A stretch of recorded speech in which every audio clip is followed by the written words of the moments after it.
Di dalam majalah Middle East Monitor, orang-orang Yahudi sekarang di Yerusalem yang menguasai Palestina itu untuk menancapkan dan memantapkan bahwa mereka itu legal tinggal di Palestina. Itu tahun 2022 kemarin, 2022, sekarang baru 2023, 1 tahun kemarin, itu membuat sekitar 100 makam yang dikesankan makam tua. Untuk apa orang Yahudi di Palestina membuat 300 makam yang dikesankan makam tua? Agar melegalkan bahwa betul mereka ini di Palestina bukan menjajah, tetapi kembali kepada tanahnya yang hak. Buktinya ada makam-makam leluhur kami zaman dulu yang sudah ada di Palestina ini. Padahal makam-makam itu baru dibikin. Jadi mungkin bikinnya malam, kemudian siang-siang orang tidak terlalu memperhatikan, lama-kelamaan kemudian diklaim bahwa makam ini adalah makam leluhur kami sekian ratus tahun yang lalu. Dan ini sudah menjadi perhatian dari para pemikir-pemikir, para sejarawan di Palestina, bahwa pola-pola semacam yang terjadi di Indonesia ini tidak jauh berbeda dengan pola yang terjadi di Palestina yang dilakukan oleh kaum Khazari juga. Karena perlu diketahui, Yahudi yang hari ini ada di Israel itu bukan Yahudi keturunan Nabi Yakub. Mayoritas dari mereka adalah Yahudi keturunan Khazari yang sama berhaplogrup G juga.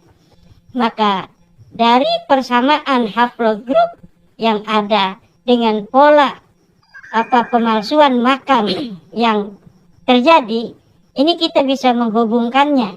Tidak boleh tidak, walaupun tidak mau menghubungkan, tapi ternyata polanya sama dengan haplograf yang sama. Dan ada beberapa tulisan dari KRT Fakih tentang bagaimana algoritma dari sejarah orang-orang yang berhaplogrup G ini dalam dunia dari mulai ratusan tahun yang silam sampai hari ini. Itu kerusakan. Ya, ininya algoritmanya hampir sama gitu. Maka ini bangsa Indonesia dari Sabang sampai Merauke hari ini mungkin pemerintah belum perlu turun tangan. Mungkin karena lagi sibuk Pilpres. Uyang juga memikirkan bagaimana keamanan Pilpres. Minimal bangsa Indonesia sekarang dengan adanya isu nasab yang kemudian sekarang mulai juga dari isu nasab ini mempunyai irisan-irisan dengan sejarah, irisan-irisan dengan adanya makam-makam palsu. Maka ini harus mulai silok kanan, silok kiri.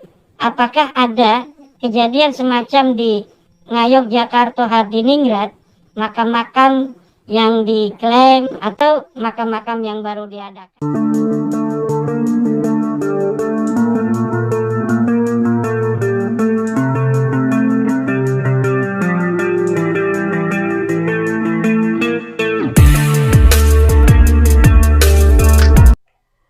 Assalamualaikum warahmatullahi wabarakatuh. Alhamdulillah wassalatu wassalamu ala Rasulillah Muhammad ibn Abdillah alladzi la nabiyya ba'dah.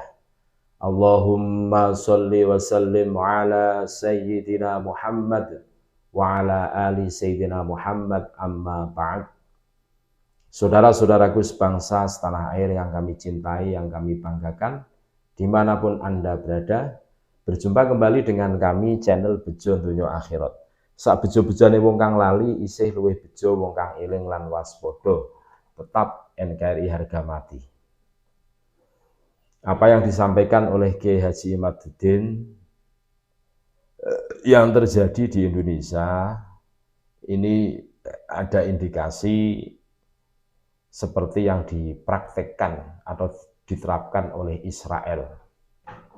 Sehingga Israel bisa mengusir penduduk pribumi, yakni bangsa Palestina, dari tanah tumpah darahnya. Diusir Langkah-langkahnya salah satunya adalah bikin makam-makam palsu. Terus dikatakan, diarahkan, dijadikan sebagai makam mbah-mbahnya, kakek moyangnya orang-orang Yahudi atau orang Israel. Hari ini kita semua merasakan banyak sekali makam-makam tokoh di Nusantara yang diba'alawisasikan. Banyak sekali. Dihabibkan banyak sekali. Kemarin sudah kami unggah di channel YouTube. Dan itu bukan fitnah, itu berdasarkan fakta dari penelusuran saudara-saudara kita, alap-alap Nusantara, terus Laskar Sabilillah, dan menemukan luar biasa. Dan banyak sekali tokoh-tokoh kita yang dibinyahyakan. Ini fakta. Nah, apa yang disampaikan Kiai Maduddin ini menggugah kita semua untuk mencermati gerakan mereka. Kalau kita mau objektif tanpa adanya kebencian di hati kita.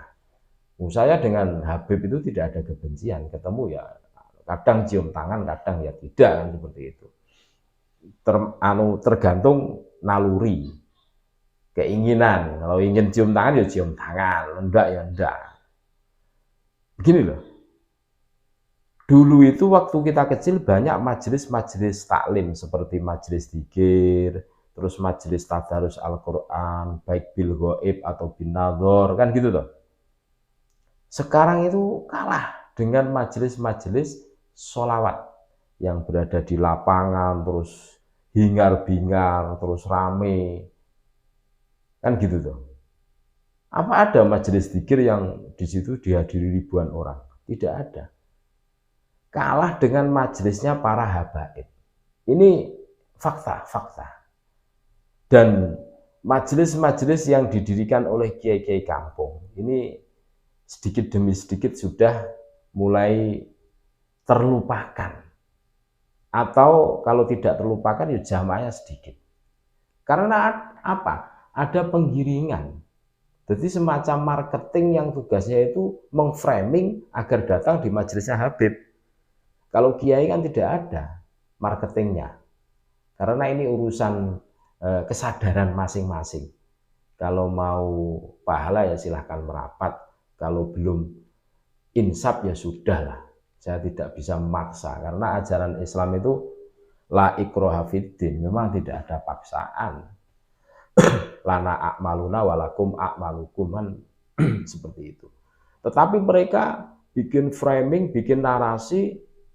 Wah, ente mau hidup ente berkah, ikut majelis aneh. Ente mau persoalan ente terselesaikan, ikut majelis aneh. Berkah, tafadhol. Pasti seperti itu, pasti. Makanya lambat laun banyak sekali saudara-saudara kita. Ini yang ikut mereka. Isinya itu sholawatan terus. Apa saya menyalahkan sholawatan? Tidak saudaraku. Otak kita itu perlu input ilmu syariat, biar tahu mana kebaikan, mana keburukan, mana yang harus kita perjuangkan, mana yang harus kita tinggalkan. Kalau bisanya kalian itu sholawatan, nyalakan lampu HP kalian, terus angkat tangan kalian semua ke atas. Kita sholawatan bareng. Kita tumbuhkan rasa mahabbah kepada dzurriyyatur Rasul Habib. Puyeng. Indonesia puyeng. Kalau terus-terusan begini. Selesai. Kita akan dikuasai oleh mereka. Saya tidak menanamkan kebencian kepada mereka. Tapi mereka secara tidak langsung sudah mendoktrin, membris up otak kalian, wahai para muhibbin, agar terus mengikuti mereka dimanapun mereka berada, sehingga kalian lupa kewajiban dan tanggung jawab untuk mengaji kepada kiai kampung, ngaji di pondok pesantren. Berapa banyak santri yang kabur dari pondoknya gara-gara mengikuti jamiah sholawatan ala Ba'alawi. Berapa banyak mahasiswa-mahasiswi yang bubar kuliahnya gara-gara mengikuti mereka. Yang penting berkah, yang penting sholawatan. Pret. Begitu guys. Cerdaslah, wahai warga negara Indonesia. Jangan mau digiring untuk mengikuti mereka, memeriahkan event mereka. Kita harus bertekad bulat, tidak usah datang di majelis mereka kalau iman kita tidak kuat. Tidak usah ngundang mereka, selesai. Mereka akan tamat dengan sendirinya. Pada saat kita memberi panggung kepada mereka, mereka selalu berulah. Tokoh-tokoh kita dijadikan Ba'alawi, dijadikan Habib. Ini loh yang bikin kepala kita pusing. Apa yang disampaikan Kiai Maduddin ini betul-betul terjadi hari ini di NKRI. Sebelum terlambat, sebelum kita ditendang oleh mereka dari tanah tumpah darah kita sendiri, kita harus meluruskan. Kita copot plangisasi-plangisasi yang mengatasnamakan Habib. Mereka itu pendatang. Jangan beri tempat. Kita harus tegas.